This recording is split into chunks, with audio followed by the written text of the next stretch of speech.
know you've done this before. Is your bio letter that you send out to everybody, is that already linked in the Facebook group? Not well. Not well. I can Maybe try to do upload that a again. revised edition. What's that? Maybe upload a revised edition of it. I can send you a copy of it, and then you can, or I can figure it out. I know I tried to upload it probably 8 months ago, and it was a bad file. Yeah, just email it to me. I'll upload it to the group. So, because I got a lot of people asking about it here in the comments. So like over the last 60 days, Ben, you're door knocking. Or first off, let's just refresh everybody. Maybe go through your door knocking script really quickly, just to kind of refresh everybody. There's a lot of. Have you tweaked it at all since our last show? No, not at all. Okay. So I just knock and say. And there's a lot of body language to this as well. I'm not going to role play. I'm just going to kind of guide through the conversation. So I knock, and then I step back. It's key. You got to be back. I'm literally like this. I knock, I step back, act like I'm doing something. I'm not doing anything. And then when they answer, I do this. I step back, and I go, hey, how's it going today? Good. Well, my name's Ben. I'm a local real estate agent. Don't worry, I'm not trying to get you to sell your house, I promise.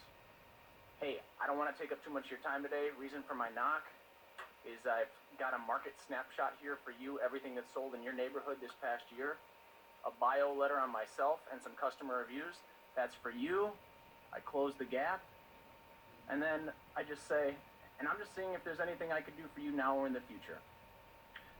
No, Ben, we're good. We appreciate it. And then they posture towards the door there. I say, I got you. Well, let me ask you this, then I'll scram. I'm getting out of here. I'm not going to bother you anymore. I don't say that. I go, let me ask you this, then I'll scram. If you were to make a move, do you have an agent that you would use? It's really important to look at them dead in the eye when you say that, because they're evaluating you. They're scoping you, seeing if you're the real deal.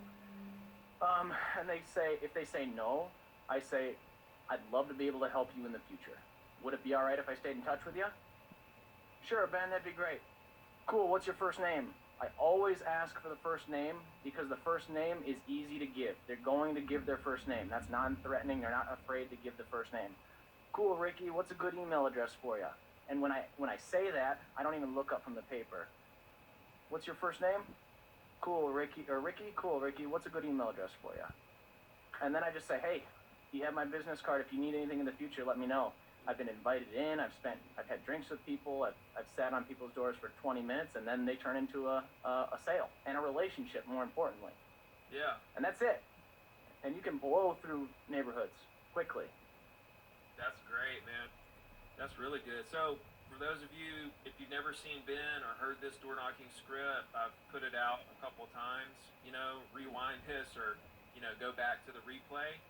And listen to this over and over again a couple times, because this is not only good for door knocking, this is good for just general conversation with prospects. Just, this is good for like the body language, the low pressureness, the how he asked for the first name. That's almost kind of a, like what I use with letting them commit to staying in touch before I ask for the email address. Yep. It's leading up to, and it's getting them in a positive, it's leading the conversation in a positive way, to get the contact information we need to build our brand. Like the whole thing is we're trying